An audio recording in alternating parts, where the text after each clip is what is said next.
সাংস্কৃতিক তথা শৈক্ষিক নগৰী যোৰহাট চহৰত নতুনকৈ সংযোজন ঘটিল দ ডেকৰ নামেৰে এখনি লোভনীয় খাদ্য সম্ভাৰৰ এখনি সম্পূৰ্ণ স্বাস্থ্যসন্মত বেকাৰী কাম কেফে। দ ডেকৰ কেফেটেৰিয়াত আপোনালোকে যোৰহাটতে থাকি ল'ব পাৰিব Italy, Israel, Switzerland, South Africa, Peru, USA আদি ঠাইৰ কেক, পেষ্ট্ৰি, কুকিজ আদি লোভনীয় খাদ্য সম্ভাৰৰ। যিকোনো পাৰ্টিৰ বাবে অৰ্ডাৰ কৰিব পাৰিব এইসমূহ লোভনীয় খাদ্য সম্ভাৰ। গতিকে আজিয়ে আহক সপৰিয়ালে দ ডেকৰ বেকাৰী কাম কেফেলৈ আৰু জুতি লওক সুস্বাদু স্বাস্থ্যসন্মত খাদ্য সম্ভাৰৰ।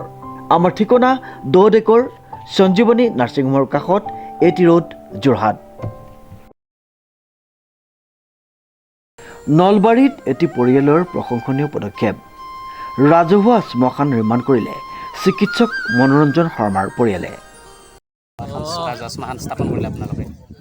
আমি শ্মশানখন স্থাপন কৰাৰ উপৰিও গাঁৱৰ মানুহক একেলগে পাই ইমান বেছি আনন্দিত হৈছোঁ যে বহুদিন ইয়াৰ লগত চব নাছিলোঁ। এতিয়া গাঁৱৰ মানুহবিলাকৰ উৎসাহ উদ্দীপনা দেখি আমি সঁচাকৈ আপ্লুত। মেইন কথা হ'ল সেইটো। আমি 6 ভাই ভনী, আটাইকেইটা এতিয়া দাদা হ'ল ডক্টৰ মনোৰঞ্জন শৰ্মা, তাৰপিছতো আমাৰ গায়ত্ৰী দেৱী ৰিটায়াৰ্ড হ'ল, স্কুলৰ টিচাৰ আছে হায়াৰ ছেকেণ্ডেৰী স্কুলত। তাৰপিছত মই ইঞ্জিনিয়াৰিং কৰি পিছত সেইটো কৰি এতিয়া বৰ্তমান বিজনেছত আছোঁ। তাৰপাছত হ'ল আমাৰ চিত্তৰঞ্জন শৰ্মা, স্কুলৰ টিচাৰ আছিল, প্ৰাইমাৰী স্কুলত। তাৰপিছত আমাৰ মণি অঞ্জলি শৰ্মা, তাইও হায়াৰ ছেকেণ্ডেৰী স্কুলৰ টিচাৰ।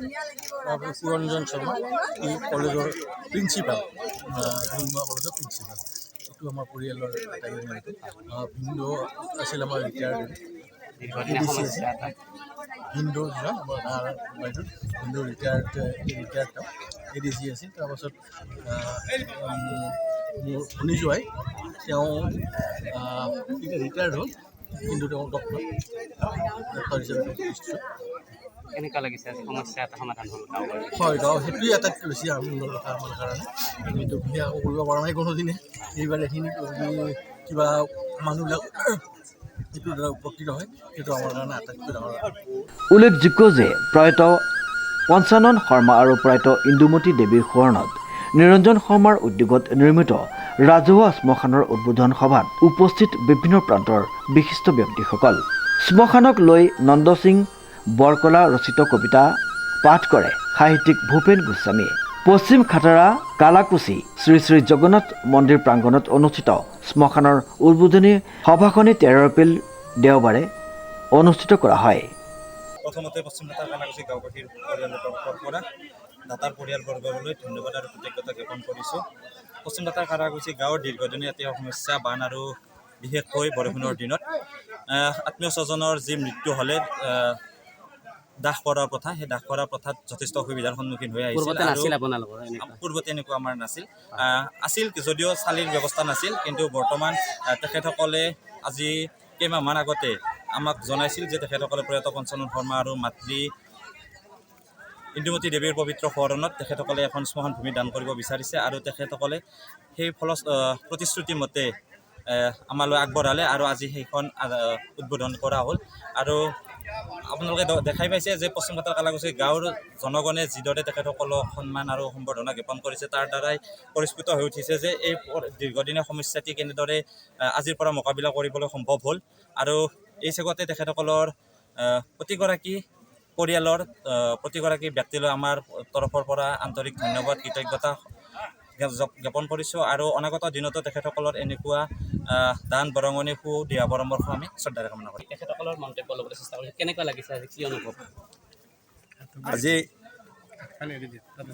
আমি বৰ্ণাব নোৱাৰোঁ, তথাপিও আমাৰ কালাকুচি গাঁৱৰ যিটো এটা বহুদিনীয়া অসুবিধা, আমাৰ সমস্যা আছিলে, এই সমস্যাটো আজি ইঞ্জিনিয়াৰ নিৰঞ্জন শৰ্মাৰ দ্বাৰাই সমাধান হ'ল।